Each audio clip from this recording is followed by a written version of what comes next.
Nah, terlihat di sini di bulan Maret ataupun sampai di bulan April itu tidak terjadi perubahan. Artinya selama sebulan terakhir investor besarnya yaitu MNC Asia Holding Tbk ini tidak melakukan transaksi baik jual maupun beli seperti itu.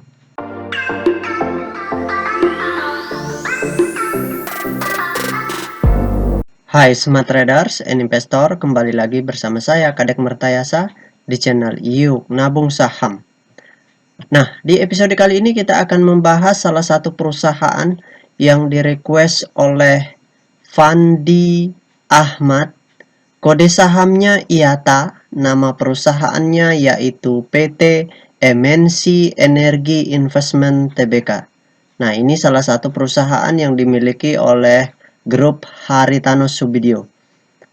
Oke, untuk mempersingkat waktu langsung saja kita buka datanya di aplikasi iPod ya. Ini kita tutup dulu. Oke. Nah, di sini ini adalah grafik dari perusahaan Telkom. Kita ganti dulu kodenya menjadi IATA. IATA, kemudian kita enter.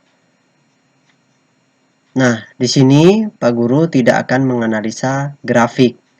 Tetapi, grafik itu penting hanya untuk melihat siapa sih yang transaksi di balik grafik ini.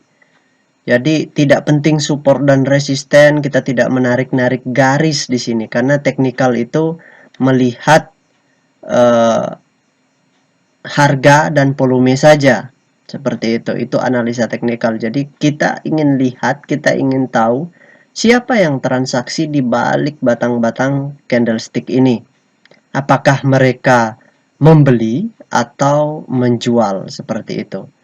Nah, jadi tentu ada investor besarnya di perusahaan ini. Makanya yang menarik itu kita lihat kira-kira mereka jual atau beli seperti itu selama sebulan terakhir. Oke, untuk mempersingkat waktu langsung saja kita buka datanya ya. Kita klik Broksum. Nah, di sini kita ganti dulu kode sahamnya IATA. Kemudian kita ganti bulannya. Bulan 3 tanggal 13. Oke, tetap ya. Kita ingin lihat sebulan terakhir. Kita show. Nah, berdasarkan data transaksinya atau data broker summary-nya, kalau kita hitung total lot yang dibeli dengan total lot yang dijual secara keseluruhan dengan menggunakan tools tambahan yaitu Detektor. Jadi nanti Detektor ini akan mengubah data ini menjadi data perpindahan. Nah, selanjutnya dari situ kita bisa simpulkan apakah investor besarnya transaksi atau tidak. Kemudian kita lihat lagi semi retailnya transaksi atau tidak. Nah, dari hasil analisisnya Detektor, maka dapat ditarik kesimpulan bahwasanya selama sebulan terakhir investor besarnya tidak melakukan transaksi. Jadi di sini investor besarnya dari perusahaan PT MNC Energy Investment ini itu tidak melakukan transaksi. Yang transaksi adalah investor semi retailnya. Dan mereka cenderung membeli seperti itu. Oke, kita akan lihat sebentar berapa banyak mereka membeli. Oke, kita tutup dulu data transaksinya. Nah, yang pada intinya investor semi retailnya di sini membeli.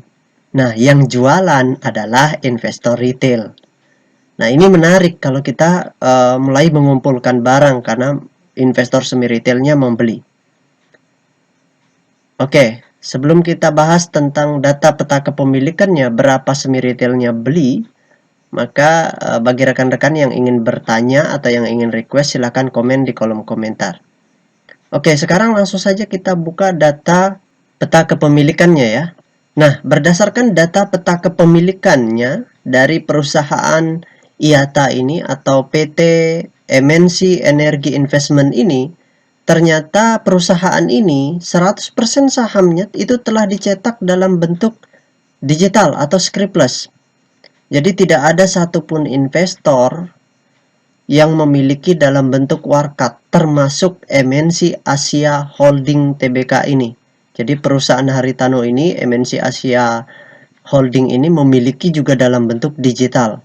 Jadi tidak ada lagi yang pegang dalam bentuk sertifikat warkatnya atau sertifikat fisiknya seperti itu. Nah, dari 100% yang beredar di publik, ternyata kepemilikan investor besarnya itu sebesar 44,1%. Jika Anda menyukai konten-konten kami mengundang Anda untuk mengklik tombol like dan subscribe agar Anda mendapatkan video terbaru kami setiap minggunya. Nah, terlihat di sini di bulan Maret ataupun sampai di bulan April itu tidak terjadi perubahan. Artinya selama sebulan terakhir investor besarnya yaitu MNC Asia Holding Tbk ini tidak melakukan transaksi baik jual maupun beli seperti itu. Nah, lalu yang transaksi siapa? Nah, seperti yang Pak Guru katakan tadi, yang transaksi adalah investor semi retail dan investor retailnya. Di mana di bulan Maret kemarin investor semi retailnya itu memiliki sebesar 41,2%. Nah, mereka membeli dari investor retail sehingga porsi kepemilikan mereka bertambah menjadi 41,8%. Jadi mereka membeli sebanyak 0,6%. Nah, di sini kelihatan yang jualan adalah investor retail. Yang tadinya mereka memiliki 41,7%, yang tadinya mereka memiliki sebesar 14,7%, sekarang mereka memiliki menjadi 14,1%, jadi berkurang 0,6%. Jadi retailnya jualan dan semi retailnya beli. Nah, ini pertanda yang bagus. Pertanyaannya, kalau kita mengikuti semi retailnya, apakah otomatis langsung naik? Tentu tidak. Bisa jadi naik, bisa jadi turun. Keuntungannya adalah kita sudah mengetahui bahwa ada orang-orang besar itu membeli seperti itu. Nah, bisa jadi juga setelah investor semi retailnya membeli, malahan harganya turun ke gocap. Nah, setelah digocap mereka beli lagi. Nah, itu pertanda bahwa mereka punya kepentingan. Semakin banyak investor semi retailnya membeli, itu semakin bagus. Semakin banyak investor retail yang keluar, itu semakin bagus. Ya, nanti kita retail-retail yang lain membeli seperti itu. Yang tidak melihat fundamental, yang tidak melihat teknikal, kita beli. Kenapa? Karena investor semi retailnya beli. Jadi kita ikut beli. Nanti ketika mereka markup, baru kita jualan. Seperti itu. Jadi kita cuan melalui aksi mereka. Seperti itu.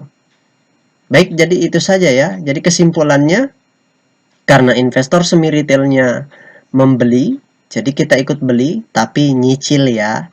Pelan-pelan, jangan masuk all-in satu kali. Karena bisa jadi besok-besok mereka markdown. Membiarkan harga sahamnya jatuh atau mereka jualan sedikit supaya harga sahamnya turun. Setelah itu nanti mereka menunggu retail cut loss di bawah baru mereka beli kembali.